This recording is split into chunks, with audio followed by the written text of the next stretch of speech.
With a tadpole-like shape, Corregidor Island is truly eye-catching in every visitor's sight. Corregidor Island is strategically located south of Manila Bay and 48 kilometers from the capital, which occupies a prominent position in the Philippine-American War against the Japanese during World War II.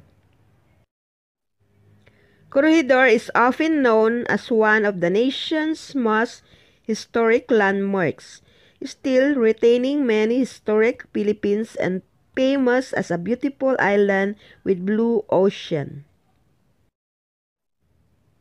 Coming to Corregidor Island, you will admire the beauty of the beach and experience exciting beach activities.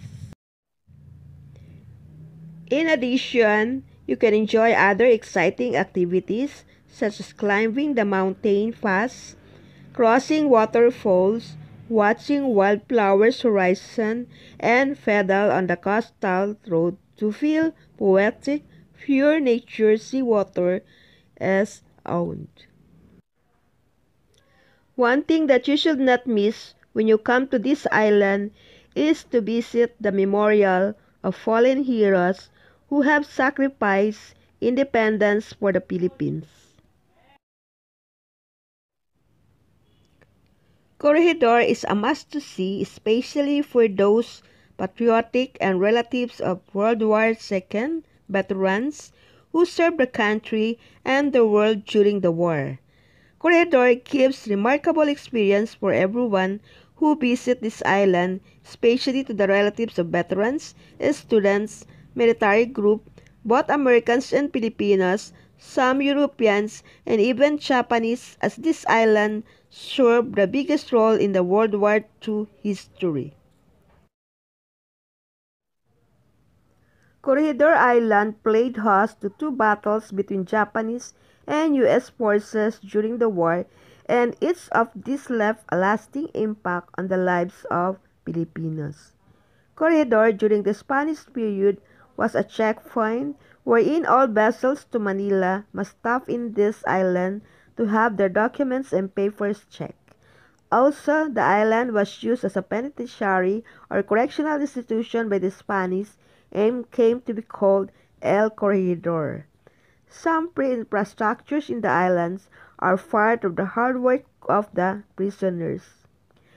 During the Spanish era, this island was a signal station where bonfires were lit to alert Manila of homecoming galleon. When I first visited this island, there was some kind of magic that's unexplainable, but I was magnetized with its natural beauty, and I imagined upon looking at those ruins and bombarded structures how it was like before the World War II. It was trademarked by everyone as a great military paradise. It is best to visit Corregidor any days of the year except when there is a declared typhoon. I always recommend visiting the island from the later part of November until May month. But if you prepare to explore the island for photography, the best month is February and May.